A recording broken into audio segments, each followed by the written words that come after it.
ఆంధ్రప్రదేశ్కే పరిమితమైన ఇష్యూ కాదు. అందుకే నిజాలు బయటపడాలని చెప్పేది. సార్ హైడ్రా తరహాలో ఏపీలోని కూడా వ్యవస్థను ఏర్పాటు చేయాలంటున్నారు మంత్రి నారాయణ గారు. ఇది రాజకీయ స్టేట్మెంట్ అనుకోవాలా, లేకపోతే ఆ పరిస్థితి ఆంధ్రప్రదేశ్లో ఉంటుందా? ఆంధ్రప్రదేశ్లో భారతదేశంలో ఎక్కడైనా ఉంటుంది.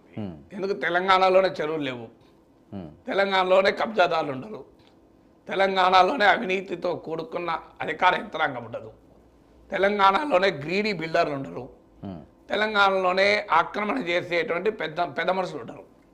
ఇది అంతటా ఉంటారు కదా, ఆంధ్రప్రదేశ్లో ఉంటారు, దేశంలో ఉంటారు, ఎక్కడైనా ఉంటారు. సాక్షాత్తు ముఖ్యమంత్రి ఉప ముఖ్యమంత్రి చెప్పారు కదా, బుడమేరు ఆక్రమణల వల్లనే బుడమేరుకు వరదలు వచ్చాయని. అది పార్ట్ ఆఫ్ ద స్టోరీ. వాస్తవానికి బుడమేరుకు వరదలు రావడానికి 3-4 కారణాలు. ఒకటి, బుడమేరు క్యాచ్మెంట్ ఏరియాలో భారీగా వర్షాలు పడ్డాయి, అది ప్రకృతి చేసింది, మనం చేసింది లేదు. 2, బుడమేరు క్యాచ్మెంట్ ఏరియాలో ఆ చెట్లు నరికివేయడము, డిఫారెస్టేషన్ వల్ల ఆ వాటర్ను హోల్డ్ చేసుకోలేకపోయింది. లేకుంటే ఎక్కడికక్కడికి భూమిలో ఇనికిపోతుంది. అదంతా వచ్చి మీకు ఆటోమేటిక్గా బుడమేరులో వచ్చేసింది. తర్వాత మీకు బుడమేరు నుంచి వాటర్ వెళ్ళి కొల్లేరుకు చేరుతుంది. కొల్లేరు ఆక్రమణ వల్ల ఇప్పుడు బుడమేరు ఆక్రమణ గురించి మాట్లాడుతున్నారు, కొల్లేరు ఆక్రమణ గురించి ఎవరు మాట్లాడుతున్నారు మరి, ఎందుకు మరి? అసలు కొల్లేరు ఎంత కృషించిపోయింది. మీరు ఒక ఆంధ్రప్రదేశ్లో నా వయసు కాదు ఉన్న వారిని ఎవరైనా అడగండి, ఒక 20 ఏళ్ళ 30 ఏళ్ళ కింద కొల్లేరు ఎట్లుండి ఇప్పుడు ఎట్లుండి, 40 ఏళ్ళ కింద కొల్లేరు ఎట్లుండి ఇప్పుడు ఎట్లుంది. ఎందుకంటే నేను 30 ఏళ్ళ కింద చూశాను, 3 ఏళ్ళ కింద చూశాను కొల్లేరు. నేను అనుభవంతో చెప్తున్నా, కొల్లేరు ప్రాంతం అంతా తిరిగాను. సో కొల్లేరులో ఉన్నటువంటి area it's one of the greatest lakes. So ఒక అద్భుతమైన సరస్సు. కానీ ఆ కొల్లేరు సరస్సు రోజు రోజుకు తగ్గిపోతూ వస్తుంది. ఎప్పుడైతే బుడమేరు వాటర్ కొల్లేరులోకి వెళ్తారు, కానీ కొల్లేరులో ఆక్రమణ వల్ల దాని క్యారింగ్ కెపాసిటీ తగ్గిపోయింది. అది వాటర్ అది తీసుకోవడం లేదు. ఎందుకంటే వాటర్ ఇప్పుడు ఉన్న దాంట్లో కెపాసిటీ ఉంటే తీసుకుంటుంది. సో అది ఎదురు కొడుతుంది వాటర్. అందువల్ల మన బుడమేరుకు వరదలు వచ్చాయి. ఇదో కారణం.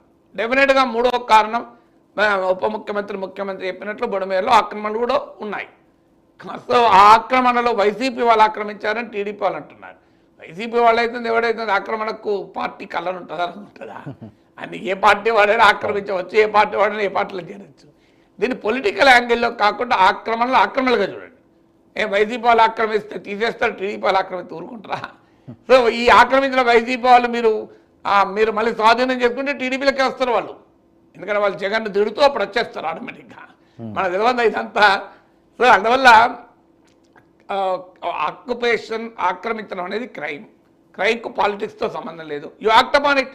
ఇంకా వైసీపీ వాళ్ళది ఇంకా నయం కదా, టీడీపీ సొంత పార్టీ వాళ్ళైనా ఒత్తిడి ఉంటుంది. వైసీపీ వాళ్ళ మీద మీకేం టెన్షనే లేదు కదా, తీసిపడేయండి, ఒక్కరిని కూడా ఉంచకండి, మేము సంతోషపడతాం కదా. మరి ఎందుకు? అందువల్ల బుడమేరు ఆక్రమణలు ఉన్నాయని ప్రభుత్వమే చెప్పింది కనుక ఖచ్చితంగా ఆక్రమణలను గుర్తించి వాటిని రిమూవ్ చేయాలి. మీరు హైడ్రా లాంటి వ్యవస్థ పెడతారా, ఇంకే వ్యవస్థ పెడతారా తర్వాత సంగతి. తెలంగాణలో హైడ్రా పాపులర్ అయిపోయింది కదా. హైడ్రా ఎంత పాపులర్ అయిందంటే గరకపాటి గారి ప్రవచనాల్లో కూడా హైడ్రా ఎంటర్ అయింది. నేను ఈ మధ్య చూశాను. గరకపాటి గారి గొప్పతనం అది.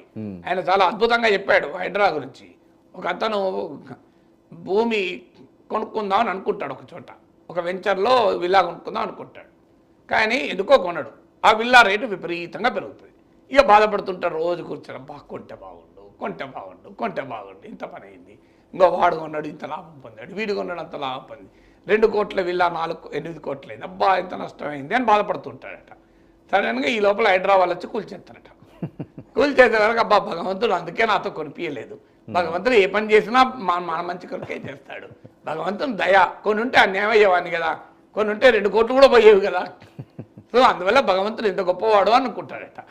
సో అట్లా గరకపాటి గారి ప్రవచనాల్లో కూడా హైడ్రా ఎంటర్ అయినప్పుడు ఆంధ్రప్రదేశ్లో ఎంటర్ కదా. సో హైడ్రా అంత పాపులర్ అయిపోయింది కదా. హైడ్రా గురించి మాట్లాడితే తంతం కొడతామని తిట్లు తిడుతున్నారు, హైడ్రా గురించి మాట్లాడితే రకరకాల విమర్శలు ఎదుర్కోవాల్సి వస్తుంది. అందువల్ల Hydra become a polarising point. మీకు అది మీముల్లో వస్తుంది, సినిమాల్లో వస్తుంది, ప్రవచనాలకే ఎంటర్ అయింది కదా. సో అందువల్ల డెఫినెట్గా ఆంధ్రప్రదేశ్ పోదా హైడ్రా, సో ఆటోమేటిక్గా పోతుంది కదా. సో ఫండమెంటల్ పాయింట్ ఆక్రమణలు అవకాశం ఉంటే చంద్రుని పైన కూడా ఉంటాయి. మనం వాళ్ళకి ఛాన్స్ ఇవ్వండి, మీరు చంద్రుని దగ్గర పోయి కూడా ఆక్రమించుకోకపోతే చూడండి. ఛాన్స్ ఇవ్వండి. ఇప్పుడు ఏదో గ్రహ శకలం భూమి వైపుగా దూసుకెళ్తూ వస్తుందట. 2029లో దగ్గరగా వస్తుంది. 2036లో ఒకసారి దాంట్లో కూడా ఏమైనా ఛాన్స్ అంతపై ఆక్రమించుకుంటారు. అంగారగ్రహం మీద ఛాన్స్ ఏంటి, ఆక్రమించుకోక చూడండి మీరు. ఇమీడియట్గా పోయి అక్కడ ఆక్రమణలు మొదలవుతాయి. అందువల్ల ఆక్రమణలకు గ్రహాలతో సంబంధం లేదు. ప్రపంచ చరిత్రనే చూస్తే మీరు ఆక్రమణలే. ఒక ప్రాంతం నుంచి ఇప్పుడు ఈస్ట్ ఇండియా కంపెనీ వచ్చి మనల్ని ఆక్రమించుకున్నాడు. సో అందువల్ల ఇప్పుడు అమెరికా ఎలా ఏర్పడింది, రెడ్ ఇండియన్స్ అందరినీ నాశనం చేసి ఆక్రమించుకుంటున్నాయి కదా. ఆస్ట్రేలియా ఎలా ఆక్రమించి ఇండిజినస్ పీపుల్ అంతం చేస్తున్నాయి కదా. సో అందువల్ల భూమి అనేది విలువైంది కనుక ఆక్రమణకు గురవుతూనే ఉంటుంది. అందువల్ల హైడ్రా లాంటి వ్యవస్థ ఏ వ్యవస్థ అనవసరం. ఆంధ్రప్రదేశ్లో కూడా మీరు భూ ఆక్రమణ తొలగించండి, నాకు అభ్యంతరం లేదు. వైసీపీ వాళ్ళతో మొదలుపెట్టండి, మంచిదే, సంతోషం. మీరు మొదలు మీ ప్రత్యర్థం మొదలుపెట్టండి. అక్కడ వైసీపీ అయితే ఎవడైతే ఆక్రమించిన ఆక్రమణే కదా.